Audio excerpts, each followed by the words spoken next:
Good afternoon, everybody, and welcome to today's video. Today I wanted to talk to you about the narcissist and how they're not deep thinkers. Are they what some people would call an NPC, a non-player character in the world we live in? And that would be to say, are they zombies? Let's jump in.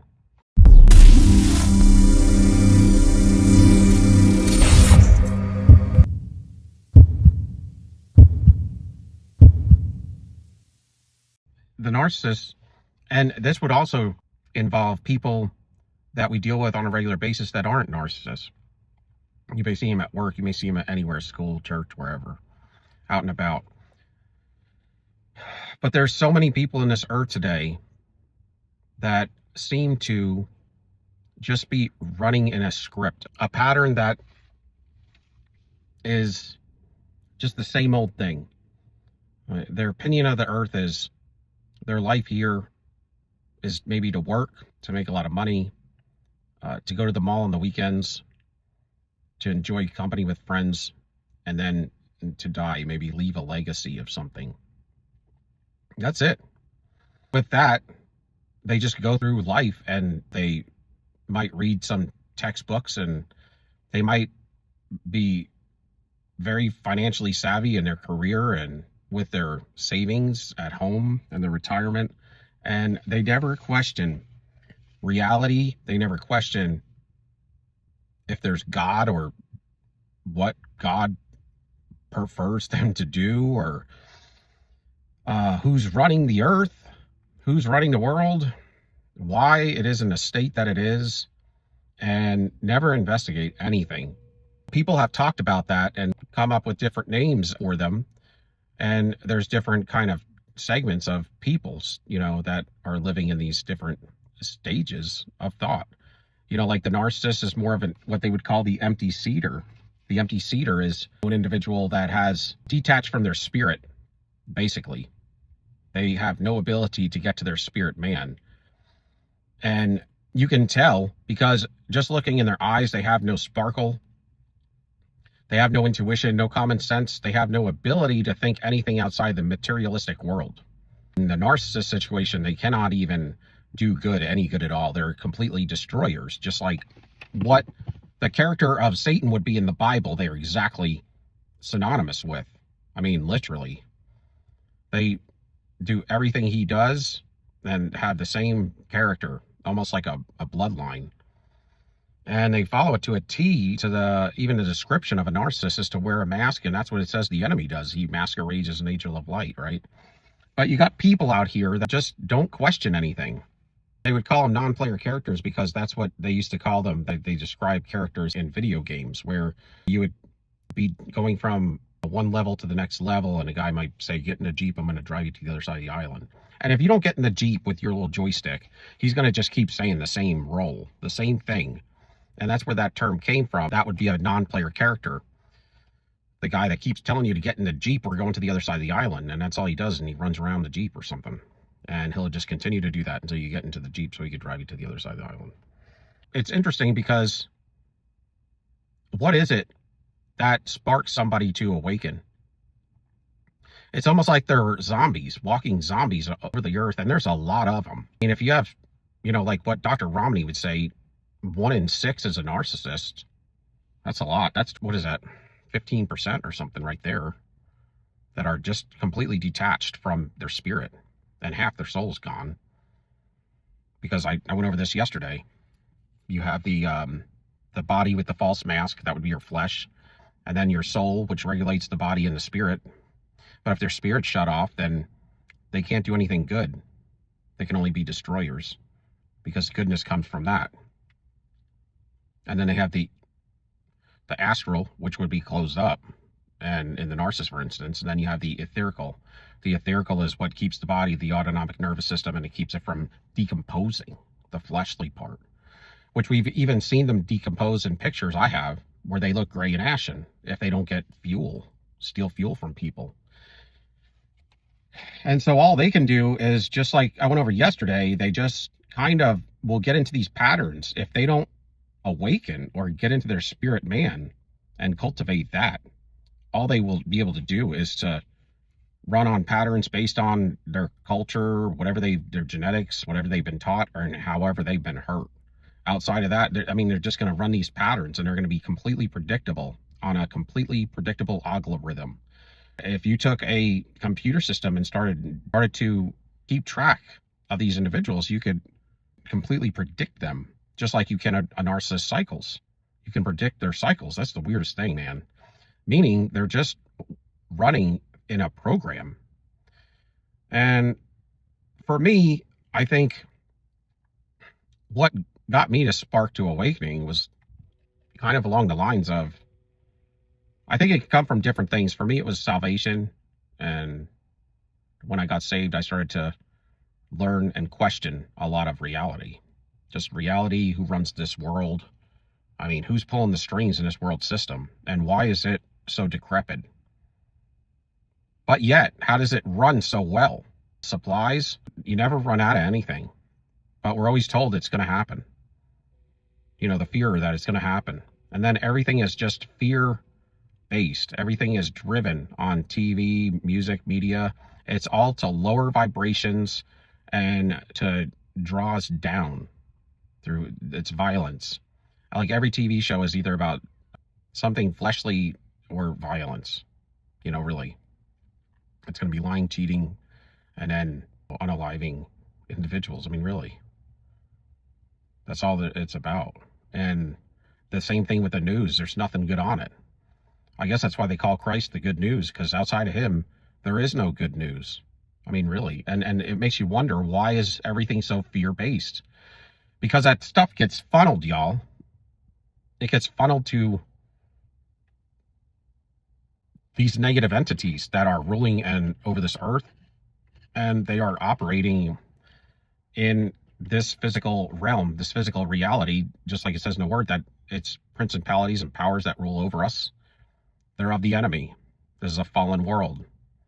And it is driven to where it's almost like heaven is light and hell is dark. When the fallen angels fell from heaven, it's like God cut the power lines. They have no energy. And you learn this after you're dealing with the narcissist. The narcissist is the same character as the enemy. If they're the same character as the enemy, then they need fuel, and so does the fallen angels, man. They need fuel too. And the demons that are in these individuals. So you have the fallen angels that copulate with human women in Genesis 6, and that they created the giants in the land, which were way back when. I believe mythology is pre-Noah's Ark flood reality. And that's why God flooded the earth out. It wasn't because of sin per se. It was because of the enemy's fallen angels had mated with human women and had all these copulations in the world we live in. That's why they would have half fallen angel and half human. And the disembodied spirits of those giants of old are the demons. So you still have fallen angels, and then you have demons, their copulations, the disembodied spirits of their copulations. And they were once in flesh. They want to be in flesh again. And a lot of people don't believe in demonic activity. And I wasn't too much of I believed it. I had, seen it before, but I didn't think it was that common. But after dealing with the narcissist and seeing demonic faces and dealing with them and coming to the conclusion that these guys are heavily possessed by demons, and that they have the same character as the Satan of the Bible, that they come to oppress and to torment us. They first did it to the narcissist. They oppressed, tormented, and possessed them. But when you start to see demonic faces on them and follow their character, it's exactly the character of Satan. And so they're going to do the same thing that he is doing today, because they are almost like a bloodline of him, is how closely knit they are to him as far as character. So if they need fuel, you best believe that all the fallen angels do too. And if it was cut off because heaven cut the power lines to their energy when they left, then the only way they can get energy is through consent, through humanity on top of this earth. This is my opinion of it. I don't see any other way that they would get fueled up. And it's interesting, our hell is dark and heaven is bright light. I mean, it's telling you. It even talked about the millennial kingdom, the 1,000-year reign of Christ, that it would be 7 times the sunlight. I mean, anywhere you're going to see light, you're going to see an angelic or of God. It's going to be bright, lit up. There's going to be auras around them or whatever. And when you see the enemy, it's always related to darkness and gray and ashen and sulfuric smells and stuff. It's because they need fuel. And if they can only get it through consent and covenants and contracts, if they can only get it through convincing people through options, okay, that's what he does a lot. Sometimes a lot of options isn't good. It can be confusing. And this is what they do, and they can't consent heaven because the angelic hosts and anybody related to the heavenlies they know there's no consent. So consent has been revoked from heaven. So all it has is the top of this earth to get consent from and to drain fuel. And it's through our consents, covenants, and relationships where we spend our time. That's where we fuel, where we invest our free time, not necessarily our work time. But there's a lot of people that aren't free thinkers. And what is it that sparks them? For me, it was salvation. And then I got into trying to understand who the heck's running this world, pulling the strings, and why it is. And you look into anything, whether it's historical or literature or chemistry, science, biology, anything, space, anything that you look into, you're going to find there's a lot of lies. There's a lot of lies in it. What they consider fact or theory, people believe it as reality and real and true, and it's not. And there's a lot of lies in it, and the lies are deceptive to convince you. It's always outside of what would lead you to a believer of God, the Almighty. It's usually to sidetrack you off from that. And they use everything. History is a huge lie. Really, the last 2,000 years or whatever, that timeline and what's gone on, a huge lie. There's a huge lie when it comes to space and space travel and the cosmology of the earth, science, and current affairs even. If you think about it, if you look at just the last 25 years and things that have occurred, especially world news, that stuff gets jotted down as history now. And, you know, your children or your children's children are going to be learning that as if it was fact. Some of it that if you've looked into a lot of stuff, you're going to find it's not at all fact. It's a complete deception. But they're going to feed that stuff to kids. I mean, and the thing is from birth, you're taught how to live, how to believe, what to believe, how to be taught, and how to think. I mean, as soon as you come out of your mother, you're getting nailed with a bunch of injections. I mean, really. I mean, you haven't even taken your first breaths yet, and there's all these things going into you to supposedly save you from stuff. And the next thing, you're going to school 8 hours a day. I mean, God knows, until you're at least 18, and then you go to college for another 4 to 6 years, and you're learning stuff that it's not factual. A lot of it's not right. It's not true. It's not congruent with what truth is. And by the time you get out of there, you think you've just learned everything you need to know, or you can. And I think that the enemy sends these narcissists out, not just because you have passion and, like to help others, and maybe you're a healer. You have the word of knowledge and, words of wisdom, and that it's because you're awoke to some degree of what's going on. Now, there's different levels of it. I mean, because it's kind of like you're now awoke to narcissism, but that's not the only thing that you need to be awoke to. But that has increased, your worth, your self-worth, really, because it's handed you a huge tool. But there's a lot of other things that, we can be sparked in to understandings that would get us to get off patterns. The narcissist is not the only one running on patterns. I mean, they're the worst ones, but you can all get stuck in a pattern and doing the same thing over and over and never changing. or a regimen. A regimen can be good if you're open to understanding and learning and dissecting and digging in things about reality. You can be, there's a lot of high educated people out there that are engineers and all these different amazing things, investors and entrepreneurs and people that run the earth and everything, but they're not thinking anything outside of what they've learned out of the educational system. It has nothing to do with spiritual, metaphysical, or spiritual stuff. Now, a lot of people don't even believe that there is a spiritual orchestration out here. And, you know, just like God or Christ has a body, I do believe that the Satan is the opposite of Christ. So if Christ has a body, the enemy does too. And when it talks about this one-mindedness in the word, well, that's like a hive mind in the world today, they would call it. You know, everything, all the insects are out to support the hive, protect the hive, and to increase the wealth of the hive, you know.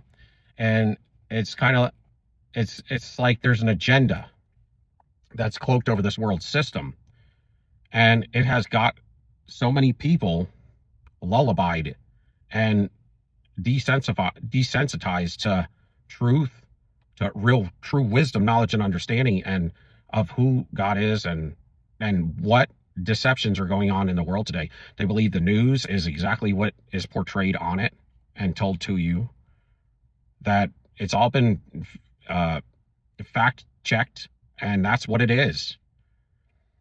And there's always going to be an excuse around what the truth is that they're lying to you about, to make you believe that it's supposedly some kind of conspiracy theory.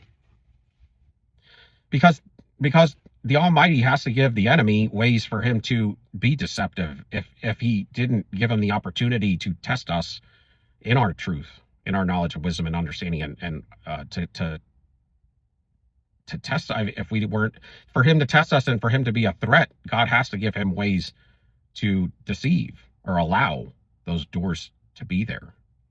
And he, best believe, he uses them. So when the world comes up with information that supposedly will get you to, you know, say, oh, that conspiracy theory is a lie, because they said this is how this stuff works or whatever. It's not. I mean, a lot of times those are all true, and those are more of the true news in this world system.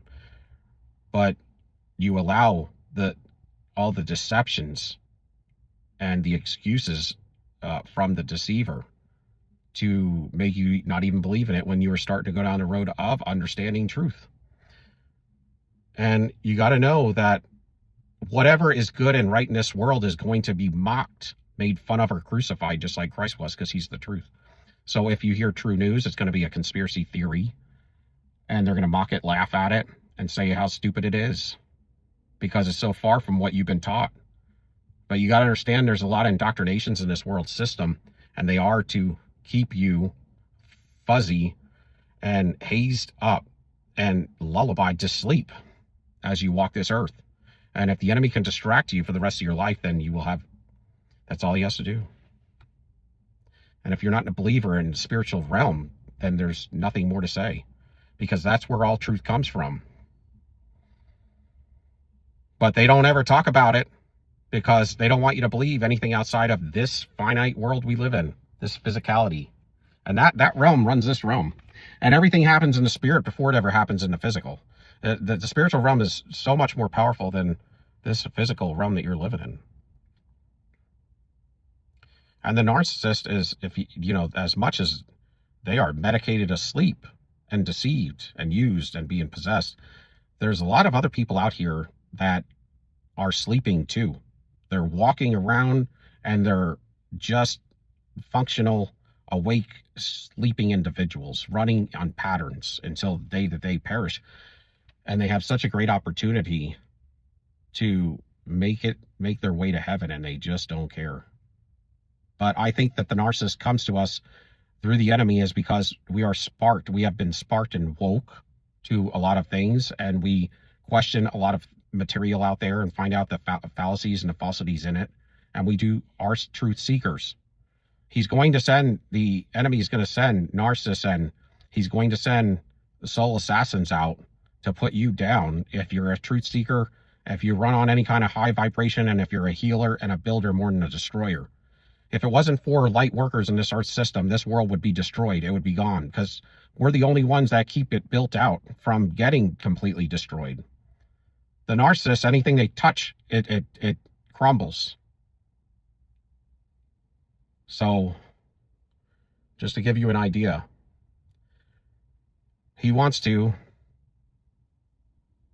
if he has to get you, the enemy has to get you convinced out here, get you under his power and control, under his authority, and if you're a light worker, he's going to want to crush you. Or keep you down low enough to where he can continue to siphon off your fuel. That's why all this bad news is on TV and all this negativity, because that fuel from putting fear in people, that's getting siphoned from you just by watching TV. I mean, really, it's getting funneled to the hell's door to supply fuel for the enemy, literally. So, I mean, when you consent to contracts and giving your energy up to the narcissist, also when you watch things on TV that are negative and you start believing them and you're watching them day after day, and if you don't fill this vessel with goodness, it's going to be filled with the world system and evil.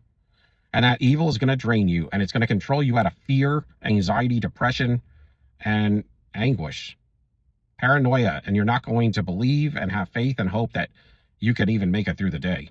You're going to be drained of your energy. You're not going to get good rest, and you're not going to make good decisions. So I think we all should be questioning this world system, this world's cosmology, this Earth's cosmology and history, science, and everything. The news, you need to fact check it yourself, because it's not going to be true most of the time. I mean, the enemy Satan is known as the prince and the power of the air of this world. That is your TV, your media, your music, y'all. And the narcissist come to put you down, to control you, because that's what he has to do. The enemy has to have full power and control over everybody in this world system. And he wants you at a certain low level, because if you're at a low level of fear and energy and fuel, then he can control you. And also put witchcraft on you that will stick. It won't stick if you're running on a high vibration and you're not walking in fear, anxiety, and paranoia. But when you get into those predicaments, whether you're saved or not, you're kind of getting open to being nailed with witchcraft on top of it. And when you're dealing with a narcissist, they are full-on witches and warlocks because of what is indwelt in them. So I'm going to leave it here, but if you can give me a like, subscription, and thumbs up, love y'all. Walk by faith, man, and don't listen to negative stuff, because it's coming at you for a reason. Love y'all. Till next time. Peace. We out. Soldier up. We out.